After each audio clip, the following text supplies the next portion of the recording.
Hello everyone, welcome করছি আমাদের 8 নম্বর ক্লাসে। আজকে আমরা শিখব কিভাবে বিভিন্ন ডেটা সেট ওপেন করা যায় স্টেটায়। আমাদের কমন কিছু ডেটা সেট হচ্ছে এক্সেল, সিএসভি, এসপিএসএস, আর হচ্ছে আমাদের স্টেটার যে by default data set DTA সেটা। সো প্রথমে ডিটিএ দিয়ে শুরু করি। অলরেডি আপনারা এটা জানেন কিভাবে আমরা ওপেন করি। ফাইল, ওপেন, দেন আমাদের কাঙ্ক্ষিত ফোল্ডারে আমরা ব্রাউজ করে চলে যাই। যাওয়ার পরে এই যে দেখেন মেডিকেল ডেটা আমরা নিজেরা ক্রিয়েট করছি গতদিন। ওপেন দিলাম, চলে আসলো, খুবই ইজি। এখন এইটা আমরা আরেকটু ইজিলি করতে পারি জাস্ট মেডিকেল ডেটার নাম দিয়ে। এখানে দেখেন একটা জটিল কোড চলে আসছে। আমরা যদি আমাদের ওয়ার্কিং ডিরেক্টরিটা যদি চেঞ্জ করে নিই, ফাইল, এই যে চেঞ্জ ওয়ার্কিং ডিরেক্টরি, এটা দিয়ে আমাদের কোন জায়গায় কোন ফোল্ডারে আমার এই ফাইলগুলো আছে এই ফোল্ডারটা সিলেক্ট করে নিয়ে নিলাম। তাহলে এখন দেখেন আমার ওয়ার্কিং ডিরেক্টরি এই জায়গায়, স্টার্টা লগস, আমার এই জায়গায় সব ডেটা সেট আছে। তো এখন আমি এই জায়গা থেকে ইজিলি নিতে পারবো। ধরেন এটা ক্লিয়ার করে নিই। এখন আমি কি করবো, জাস্ট লিখবো ইউজ লিখে ডাবল কোটেশনের ভিতরে লিখবো মেডিকেল ডট টিটিএ, এটুকু লিখলেই চলে আসলো। ঠিক আছে, অনেক ইজি কিন্তু। এবার আসেন, আমাদের কিন্তু একটা ডেটা সেট এক্সাম নামে আছে এক্সেলের। আমরা এখন এক্সেলে কীভাবে ডেটা সেটটা ইম্পোর্ট করা যায় সেটা শিখব। আগের ডেটার চেহারাটা দেখেন। প্রথমে আমাদের এই ভ্যারিয়েবলগুলো আছে, 11টা ভ্যারিয়েবল আছে, আর অনেকগুলা অবজারভেশন আছে, 201টা। তো এইটা ওপেন করার উপায় কি? এটার জন্য কোড আছে। এটার জন্য কোডটা হলো ইম্পোর্ট এক্সেল, ইজি কিন্তু, ইম্পোর্ট এক্সেল, তারপরে আমার ডেটা সেটটা এইটা অলরেডি ওপেন আছে। এইটা ওপেন থাকলে কিন্তু হবে না, এক্সেল ওপেন রাখা অবস্থায় ডেটা ইম্পোর্ট হয় না কখনো। এটা আমাকে ক্লোজ করে দিতে হবে। ক্লোজ করে দিলাম। এবার লিখি ইম্পোর্ট এক্সেল, আমার ডেটার নাম কি ছিল, এক্সাম ডট XLSX, এটা হচ্ছে এক্সেলের এক্সটেনশন, কমা আমি লিখলাম ফার্স্ট রো। ফার্স্ট রো কেন লিখলাম? কারণ আপনি যদি মনে করে থাকেন যে আমার এই যে ডেটা সেটটা আবার ওপেন করি, ফার্স্ট রোতে কি আছে? ফার্স্ট রোতে কিন্তু আমার ভ্যারিয়েবল নেম আছে। এখন আমি যদি এই ফার্স্ট রো কথাটা না লিখি, ও কি করবে, স্ট্যাটা কি করবে, এই ভ্যারিয়েবল নেমগুলোকেও সে ডেটা হিসেবে কনসিডার করবে, যেটা আমরা চাই না। আমরা চাই ও প্রথম রোটাকে ভ্যারিয়েবল নেম হিসেবে কাউন্ট করুক, ডেটা হিসেবে না কাউন্ট করুক। সো ক্লোজ করে দিলাম। আবার যাই, তাহলে ওই ঝামেলা থেকে এড়ানোর জন্য আমি এখানে ফার্স্ট রো লিখলাম। এবার এন্টার দেই, হইল না। কেন হলো না বলেন তো?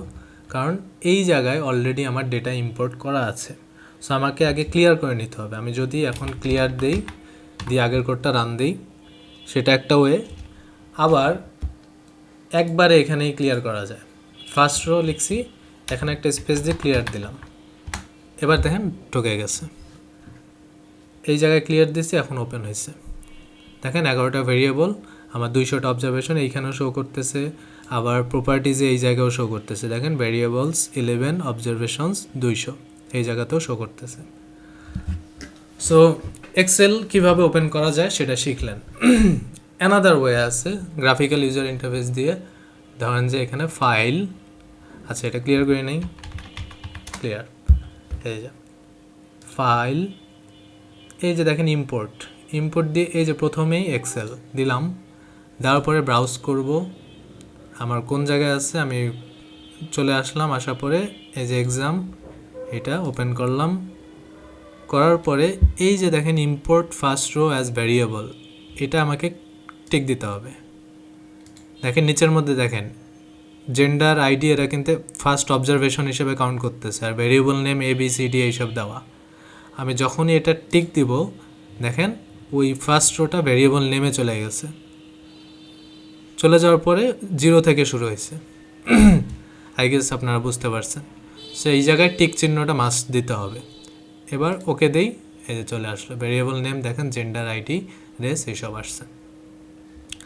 সো এক্সেলে এটা আপনারা এখন ক্লিয়ার। এবার আমি আরেকটা ডেটা সেট ওপেন করব, সেটা হচ্ছে কান্ট্রি। দেখেন কান্ট্রি ডেটাটার একটু ভিন্ন রকম চেহারা। দেখেন এখানে দুইটা রো মার্চ করে লিখছে কান্ট্রি নেম। এখানে ভায়োলেন্ট ডিসিপ্লিন আছে, ইয়েস নো, চাইল্ড এজ 11, ছোট বড়, সেক্স মেল ফিমেল। তো এক্সেলে কিন্তু আমাদের এইভাবে ডেটা থাকতেই পারে। তো এইটা ওপেন করলে দেখেন কি হয়। আমরা আগের স্টাইলে, তাহলে এই যে এটা কপি করি, ইম্পোর্ট এক্সেল। এখন এটার নাম কি এক্সাম না, এটার নাম কি ডেটার country, COUNTRY country. First row ক্লিয়ারটা দিলাম, একবার এই ডেটাটা সরে গিয়ে ওইটা রিপ্লেস হবে। চলে আসলো। এবার ব্রাউজে যান, দেখেন আমার কিন্তু প্রবলেম হয়ে গেছে। ওই যে নো ইয়েস, এই যে প্রথম রোটা, এটা কিন্তু আমার একটু প্রবলেম করে ফেলতেছে। এটা কিন্তু আমরা চাচ্ছি না, আমরা চাচ্ছি ও সরে যাক। সো এই প্রথম রোটা কিভাবে রিমুভ করব, সেটা রিমুভ করার কোড হচ্ছে ড্রপ ইন 1। 1 নম্বর রোটা সরে যাবে। এখন দিলাম, চলে গেল। আবারও আমরা ব্রাউজে যাই, দেখেন ও কিন্তু আর নাই। এখন আমার ডেটা সেটটা আছে, এখন এই বিভিন্ন নামটা আমি এডিট করে আমি আবার অ্যানালাইসিসের জন্য রেডি করে ফেলতে পারবো। সো এক্সেলে কিভাবে ডেটা ইম্পোর্ট করা যায় এটা আপনারা শিখলেন। এবার আমরা শিখব কিভাবে সিএসভিতে ডেটা ইম্পোর্ট করা যায়। তাহলে ঠিক আগের মতোই ইম্পোর্ট এই কলামটা নিলাম, নিয়ে এখানে ফার্স্ট রো লাগবে না, ইম্পোর্ট সিএসভির জন্য আমার কমান্ডটা হবে ডেলিমিটেড, ইম্পোর্ট ডেলিমিটেড। আমার ফাইলটার নাম কি, এই যে ইনজুরি ডেটাটা আমি ইম্পোর্ট করব। তাহলে এটা কেটে দেই, injury.csv মানে কমা সেপারেটেড ভ্যালু। তাহলে ইম্পোর্ট ডেলিমিটেড injury.csv কমা ক্লিয়ার। এত ইজিলি কেন লিখতে পারতেছি, আমার লোকেশন লাগতেছে না কেন? কারণ আমি ওয়ার্কিং ডিরেক্টরি আগেই কিন্তু চেঞ্জ করে নিছি। এই যে দেখেন ওয়ার্কিং ডিরেক্টরি যেখানে ওইখানেই কিন্তু আমার injury.csvটা আছে। এই কারণে খুব ইজিলি আমি এটা এইভাবে কাজ করতে পারতেছি। তাহলে ইম্পোর্ট ডেলিমিটেড injury.csv কমা ক্লিয়ার দিলাম, চলে আসলো। আগের ডেটা রিপ্লেস হয়ে গেল, নতুনটা আসলো। এটা আসছে কিভাবে, এই যে ক্লিয়ারটা দিছি এই কারণে। এই জায়গায় কমা দিয়ে ক্লিয়ার দেওয়া মানে হচ্ছে যে আগেরটা রিপ্লেস হবে, নতুনটা ঢুকবে। এবার দেখি ডেটাটা, দেখেন আমার ডেটার চেহারাটা চলে আসছে। অকুপেশন, ইনজুরি, হ্যাঁ, ইয়ার, সেক্স, আমার এই ডেটাটা চলে আসছে। সো সিএসভি ডেটা কিন্তু আপনার গ্রাফিক্যাল ইউজার ইন্টারফেস দিয়েও হয়। যেমন ক্লিয়ার করে দেই, আমি যদি এখানে ফাইল ইম্পোর্ট, এই যে দেখেন টেক্সট ডাটা ডেলিমিটেড, এভাবেও যদি ইম্পোর্ট করি হবে। এখানে যাই, ইনজুরি ওপেন করি, এটা কিন্তু ডাইরেক্ট নিয়ে নিছে, আমার কোনো জায়গায় টিক দিতে হচ্ছে না। এই যে ভ্যারিয়েবল নেম দেখেন এখানে দেওয়া আছে, এটা কিন্তু আবার আমি এখানে চেঞ্জও করতে পারবো। সেক্স স্ট্রিংয়ে আছে, ইয়ার স্ট্রিংয়ে আছে, এটা আমি নিউমেরিক করে ফেলতে পারবো।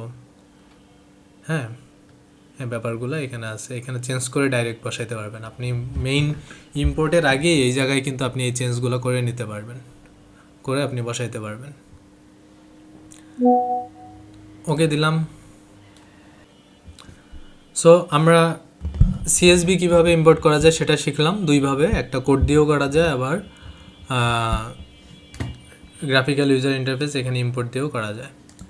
একই রকমভাবে আমরা এসপিএসএস ডেটা কিন্তু ইম্পোর্ট করতে পারি। কিভাবে? ইম্পোর্ট এসপিএসএস, খুবই ইজি কিন্তু। এসপিএসএস আমার এখানে এসপিএসএস ডেটা কি আছে, হেলথ ডেটাটা আমি ইম্পোর্ট করব। লিখলাম health.csv এসএভি, এসপিএসএস এর এক্সটেনশন হচ্ছে এসএভি, কমা দিয়ে ক্লিয়ার দেব, চলে আসলো। আবার ক্লিয়ার দিই, দিয়ে আমি কিন্তু এভাবেও যাইতে পারি, ফাইল ইম্পোর্ট এসপিএসএস, এই যে দেখেন এসপিএসএস ডেটা, এখান থেকে আমি যদি ব্রাউজ করি একটাই শো করতেছে হেলথ, নিলাম, এই যে দেখেন এইখানে শো করতেছে যে বুক লেভেল দেওয়া আছে। সো আমার ভেরিয়েবলের জায়গায় আছে, আমার কোনো আদার্স টেনশন নেই, আমি জাস্ট ওকে দিব, চলে আসবে। আপনারা ক্লিয়ার আশা করি। এবার ফাইনালি আমি একটা বোনাস হিসাবে দেখাবো যে বিডিএসএস যে ডেটা সেটা কীভাবে করতে। আমরা বিডিএসএস ডেটা ইম্পোর্ট করব সামনে, এটা নিয়ে কাজও করব। আপাতত এখানে ইম্পোর্ট করে দেখাচ্ছি, যেহেতু ইম্পোর্টের ক্লাস, ফাইনাল টাস্ক এটা। সো যেহেতু বিডিএসএস আমার ডিটিএ ফরম্যাটে আছে, আমি জাস্ট লিখব, যাব ফাইল ওপেন, এই যে বিডিআইআর এটা সিলেক্ট করব, ওপেন দিব, হবে না। আপনারা যখন ফার্স্ট টাইম বিডিএসএস ইম্পোর্ট করবেন তখন দেখবেন এই প্রবলেমটা হচ্ছে। তো এখানে কি হয় যে আমার বিডিএসএসের ভ্যারিয়েবল কিন্তু 5000-এর বেশি, তো আমার এখানে বাই ডিফল্ট 5000 লিমিট করে দেওয়া। তো এইটা জাস্ট আমার লিমিটটা বাড়াইতে হবে। কি করব, সেট ম্যাক্স বার। আমার যখন কোনো বিগ ডেটা নামাবো তখন যদি আমার ভ্যারিয়েবল সংখ্যা বেশি থাকে তখন কিন্তু আমার একটা প্রবলেম হয়। সো সেটার জন্য আমি সেট ম্যাক্স বার, ধরেন যে আমি 10,000 করলাম, 10,000 দিয়ে দিলাম। এবার আমি দেখেন বিডিএসএসটা ইম্পোর্ট করব, জাস্ট ইউজ দেই, ইউজ, আমার ডেটার নামটা কি, এই যে এখানে আছে, এটা কপি করি,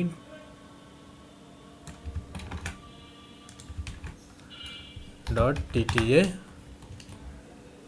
কমা, ক্লিয়ার না দিলেও চলবে, ইউজ দিলেই হবে, যেহেতু ডিটিএ ফরম্যাট। এসে গেল, দেখেন বিডিএসএস এর ডেটা আমার চলে আসছে। Browse and huge data, huge, ভেরিয়েবলের শেষ নাই।